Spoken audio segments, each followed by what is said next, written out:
नमः शिवाय।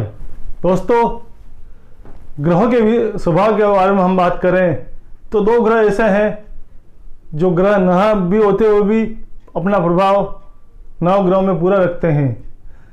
जी हाँ, हम बात करते हैं राहु और केतु के बारे में। राहु और केतु ये दो ग्रह ऐसे हैं जो एक सिर है तो दूसरा धड़ है। दोनों एक दूसरे से अपोजिट रहते हैं, एक दूसरे से समानांतर 180 डिग्री पर रहते हैं। दोनों का स्वभाव अलग अलग है। एक में कुटिलता है, प्रपंच है, कपट है, धोखा है, डकैती है, भ्रष्टाचार है, लूट की प्रवृत्ति है, षड्यंत्र करने की प्रवृत्ति है, धोखा देने की प्रवृत्ति है। तो केतु शारीरिक कष्ट देता है, हमें बार बार पर गलती करने के लिए प्रेरित करता है, ऐसे काम करवा देता है जो हमारे लिए नुकसानदायक होते हैं, जल्दबाजी करवाता है हमसे बार बार, क्योंकि उसका स्वभाव वो दिल से सोचता है, उसमें दिमाग नहीं है। और जो दिल से सोचता है वो जल्दबाजी कर जाता है कई बार, लेकिन जो दिमाग से सोचता है वो षड्यंत्र करता है, प्लानिंग करता है। तो आज हम इसी राहु केतु के बारे में चर्चा करेंगे कि ये हमारे जीवन में, हमारी कुंडली में किस तरह अपना प्रभाव दिखाते हैं।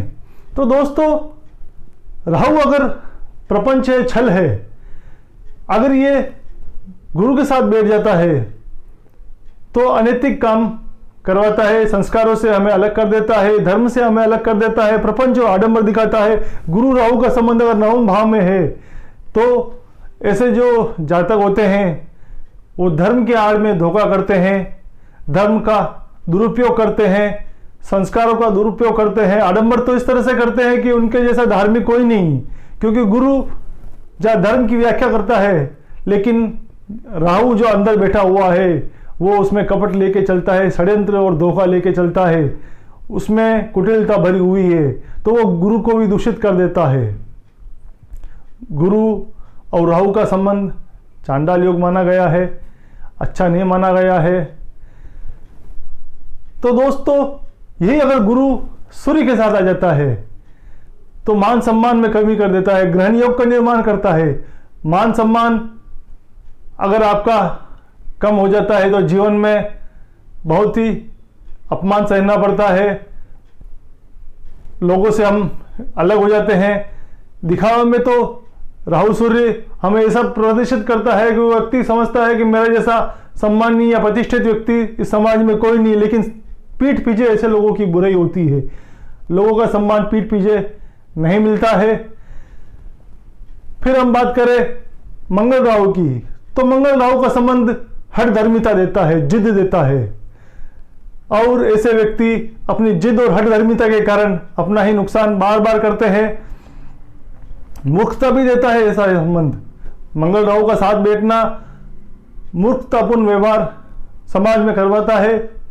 फिर शुक्र के साथ, शुक्र और राहु का संबंध अनैतिक संबंध देता है, वेश्यागमन करवाता है। जो अपने पदभ्रष्ट औरतें होती हैं या पुरुष होती हैं, ऐसे लोगों के साथ संबंध बनाता है, बदनामी करवाता है, यौन दुर्बलता भी देता है, और यौन संबंधी बीमारियां भी शुक्र राहु का संबंध देता है। अब हम बात करें केतु की, तो केतु जहां गुरु के साथ बैठा है नवम भाव में या 12वें भाव में, तो मोक्ष दे देगा, मुक्ति दे देगा, धर्म से जोड़े रखेगा। ऐसे लोगों की जो धार्मिक प्रवृत्ति है वो दिल से होती है, उनके खून में समाया हुआ था, क्योंकि केतु हृदय का कारक है। और जब धर्म का संबंध हृदय से हो जाता है, दिमाग से होता है, तो वो उसका दुरुपयोग करता है। लेकिन जब धर्म का संबंध हृदय से होता है तो वो उसके अंतर्मन से धर्म प्रकट होता है। कई आपने ऐसे साधु सन्यासी देखे होंगे जो धर्म के प्रति इतने कट्टर होते हैं और धर्म का वो दिखावा नहीं करते, लेकिन दिल से वो धार्मिक होते हैं। फिर केतु मंगल का संबंध जिद्दी बनाता है, हठ धर्मी बनाता है। जिस तरह राहु मंगल का संबंध है, उसी तरह केतु मंगल का भी संबंध हठी बना देता है, और अपने हठ के कारण वो अपना नुकसान बार बार करता है। नुकसान के कारण वो कई बार अपमानित भी होता है इस तरह से व्यवहार के कारण। फिर केतु शुक्र का संबंध, ये अपोजिट जेंडर अगर पुरुष है तो स्त्री और स्त्री है तो पुरुष के संबंधों में की संख्या में वृद्धि करता है। केतु ध्वजा है, पताका है, वो काउंटिंग बढ़ा देता है। कई बार सूर्य के साथ बैठता है तो यश कीर्ति में वृद्धि कर देता है। सूर्य राहु केतु का संबंध कई बार उच्च स्तर का प्रशासनिक क्षेत्र में भी ले जाता है और प्रसिद्ध भी बनाता है। लेकिन कई बार ऐसे लोगों का अपमान भरी सभा में या बड़े मंच पर हो जाता है। केतु सूर्य का जो संबंध है, अगर कुंडली में कई गलत भावों में बैठा हुआ है तो कई बार भरे मंच में ऐसे लोग अपमानित हो जाते हैं। बहुत बड़े स्तर पर अपमान सहना करना पड़ता है इनका। तो ये केवल ग्रहों का संगत बदलने पर इनका स्वभाव भी बदल जाता है। राहु केतु की कोई राशि नहीं है, लेकिन वो जिस राशि में बैठता है उसके स्वामी का जैसा स्वभाव उसका बन जाता है, उस राशि के अनुसार उसका स्वभाव बन जाता है।